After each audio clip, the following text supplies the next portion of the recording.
Chers amis internautes, bonjour. Je suis très content d'être au rendez-vous pour reprendre notre série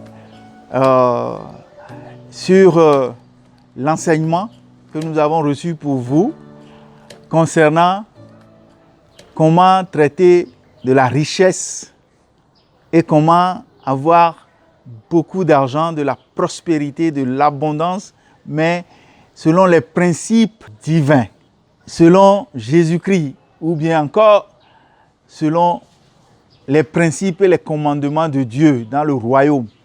Pourquoi vous verrez souvent venir les termes comme millionnaire dans le royaume des cieux sur la terre. Comme vous m'avez moi-même surnommé Papa Akoué le millionnaire. Donc soyez les bienvenus au club Diamond Top Kilimanjaro. Alors, aujourd'hui, nous allons parler de visualisation. Pourquoi visualisation? Dans visualisation, il y a visuel. Il y a la vue, l'œil, la vue. Il faut voir. Et quand tu vois, tu crois. Or, vous savez, Jésus a dit, heureux ceux qui croient sans avoir vu. Mais, je vais vous rassurer, Dieu n'est pas contre le fait d'exiger de voir avant de croire. Quand je vous dis, je vous parle de milliards, si vous me demandez, mais votre bourse là, qui porte les dollars, montrez-nous le dollar. Et que à chaque fois que j'ouvre cette bourse, je n'ai rien. À un moment donné, même si vous avez la foi, vous allez à un moment donné, si vous n'avez pas le courage de me le dire directement, vous irez dire aux amis internautes, mais le vieux là, depuis qu'il nous parle d'argent là, on n'a jamais vu cet argent, nous ne croyons plus. Et vous aurez raison. C'est ce que saint Thomas a fait. Il a dit, tant que je ne verrai pas Jésus, je ne mettrai pas ma main dans ses plaies, je ne croirai à rien de vos histoires de résurrection.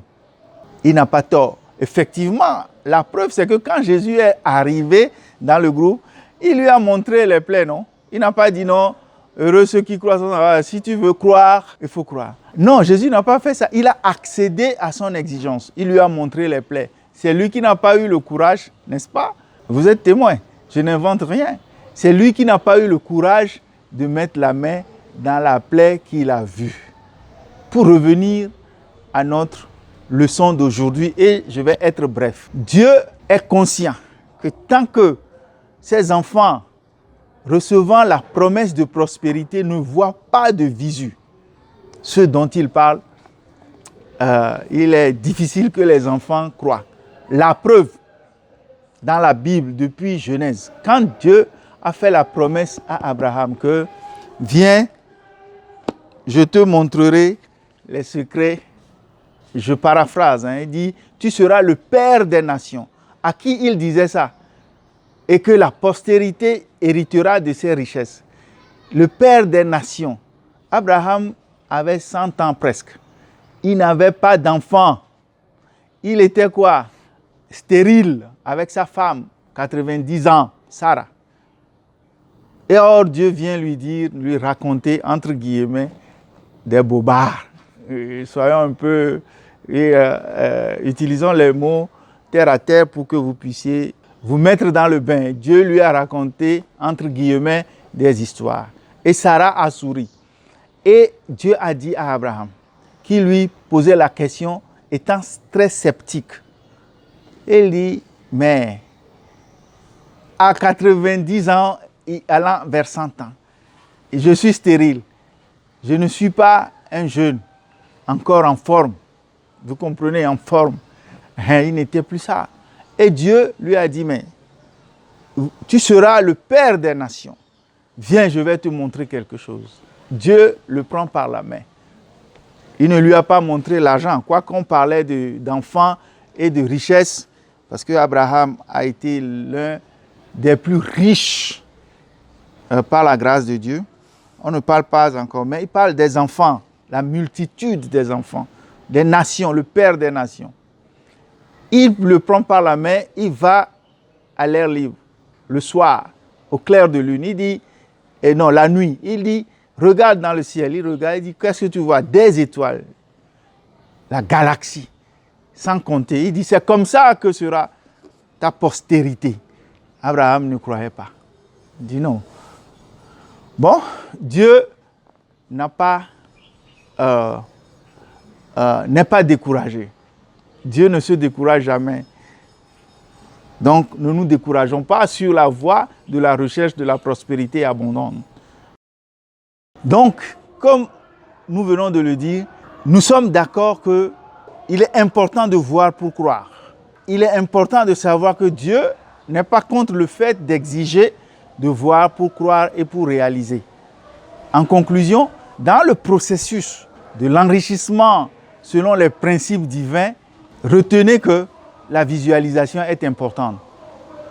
Et lorsque nous en viendrons, je vais vous donner des exemples précis. Il faut peut-être adopter l'exemple de visualisation ou le symbole de visualisation qui vous convient.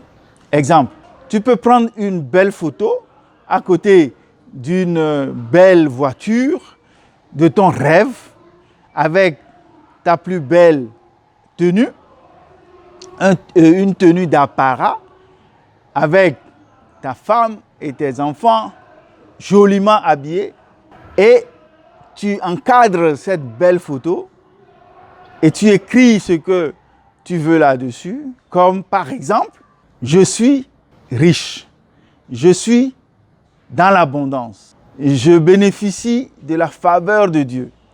L'Éternel est mon berger, je ne manquerai de rien.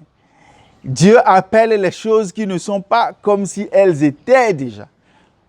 Donc, des propos positifs comme ça, qui concrétisent ta foi dans ceci que, à force de voir, tu arriveras à bon port. Voilà donc brièvement défini le principe de la visualisation, très cher à Dieu dans le processus de réalisation. Et ici, notre sujet, je le rappelle à chaque fois, c'est de devenir riche, abondamment riche et millionnaire dans le royaume des cieux.